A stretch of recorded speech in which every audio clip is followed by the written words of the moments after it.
and then started working on trying to get my Belize medical license.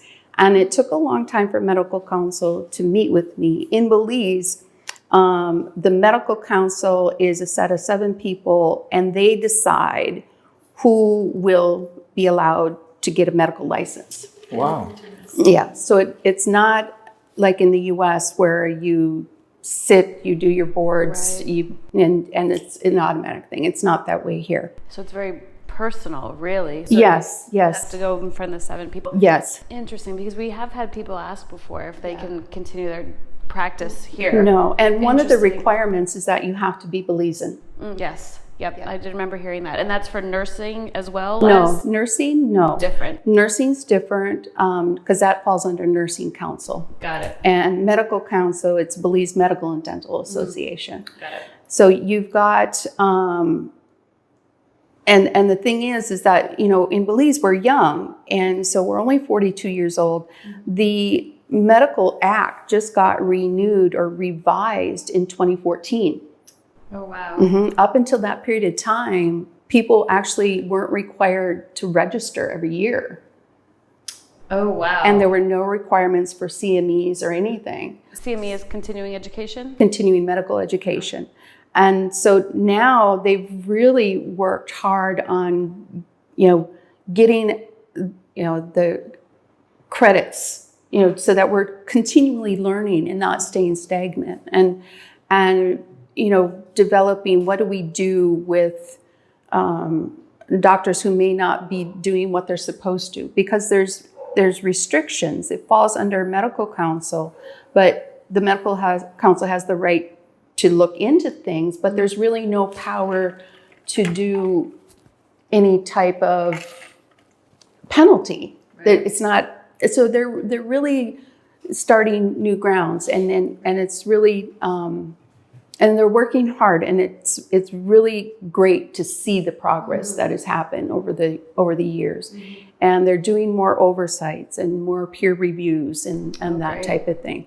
So they're talking more. We have a medical congress every year, and so the topics this year included things like malpractice and new practices, and they bring people in from the outside as well as locally, because especially on the island, and for me, I'm the only person at my clinic, so to be able to get out to do these things, it's not easy because they have to fully get somebody to come in to cover me.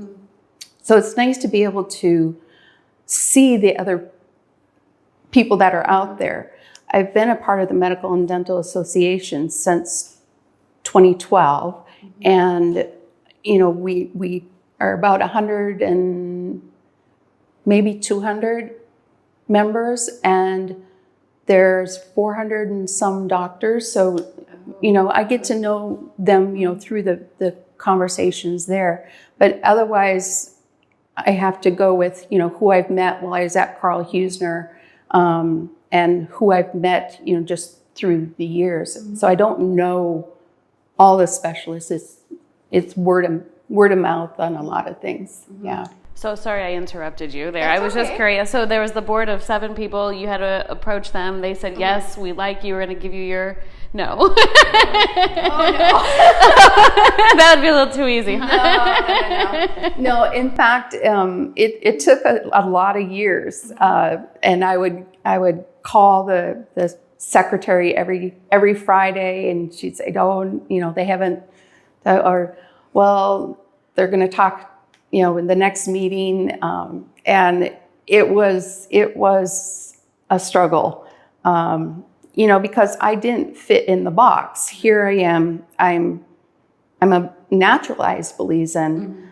I went to school, and American University of Caribbean had a charter in Belize because they had to. Right. So I went to school in Belize that was recognized by Belize. So, and they had eventually they had to see me, because I finally just told the secretary, well, you better tell them I'm not going anywhere, and I'm going to keep coming back. Right. And so I finally was granted a meeting, and they said, well, in your clinical attachments and your education, you only did 6 weeks of pediatrics and 6 weeks of obstetrics. We require 12. So you need to do observation for those, and you're going to need to pay for it. Like, okay. So I had to find a place to live in Belize City. And then my now current husband, Dave, became a single dad because I wasn't going to move my son and daughter to the city. And so I did the observation, and they said, okay, now you have to wait until there's an opening in the internship program. And you'll have to do the internship program.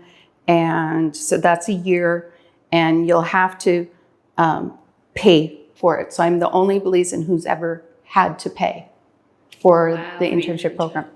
And then, you know, I did the whole thing, and they kept saying, are you sure? Because you're really old, you know? Because I was like 40, I think 42, 43 at the time. And they're like, you really think you can keep up with these kids? I'm like, yeah. Oh my gosh. So, you know, I've been in the medical field for a little bit. But, you know, I've been out of practice. I hadn't practiced, right? You know, so I didn't mind at all having to do that time there. And it really pushed me to learn everything about everything, because that's how I am when I jump into things. Is I don't want to know just I want to know what everybody does. Right. And then also when I was there, I'd always make sure I found out when anybody from San Pedro came, you know, the ER docs knew, hey, they come, tell Surslin, because she wants to know, because I would follow up with them then on the wards and stuff, because I know how hard it is to come from the island and you're there, you don't have anyone there. So how do you get your water? How do you who do you have to advocate for you? Because in a government hospital, you have to have an advocate. Otherwise, you can get overlooked. It's just the fact. They're overstaffed. They don't have the resources. They don't have the supplies they need. So they're really overwhelmed. So unless you've got somebody to advocate for you, things can fall through the cracks. So I made a lot of contacts then during that time to be able to see what physicians did different things, and you know, really learn what specialists want and what are they looking for. So I have a better insight of when I'm reviewing a patient, what are the things that I need to be able to say, okay, this one needs to go here, this one needs to go, this guy does this better, this gal does this better, you know. So each specialist has their little niche as well of the different things that they are good at. Right. Sure, that makes sense. Yep. So that was really, really helpful for me. And then I came back, I worked with Dr. Lerida for a while. And then when they opened the government clinic 24/7, then I was able to get on there. This one here, Polyclinic? The polyclinic, okay. yeah. And the thing is that with government, as a civil servant, you have to retire at 55. Oh, yeah. Interesting. You have to retire at 55. After that, you can still work, but you're on contract. So I would have been like 6 months short of getting 10 years in. Oh my gosh. So when Belize Medical Associates were going to open, I applied, and they asked me, you know, why are you leaving government? And I said, well, it's actually a good career move for me because I'm 55 now. I would have had to retire. I said, this seems more continuity for me to be able to continue my clinical experience. And then, of course, I got to know the specialists there. And then when they didn't renew their contract, then Mr. Feinstein took over the clinic. And so, again, reaching out and getting different specialists to come. And so I've got people on speed dial. You can say, hey, you know, I've got this. Would it go to you or would it go to so-and-so? Right. So I feel comfortable and confident in knowing how to handle emergency cases and getting them over to the proper person on the mainland. And I think that's a big concern for a lot of expats. Oh, huge. What happens if I have a heart attack in the middle of the night? Well, okay, we stabilize you, and I call my guy. I don't know if I should be saying names or not. And then they say, okay, do this, this, this. Okay, good. Stabilize. Watch them. Get them over. Right. Yeah.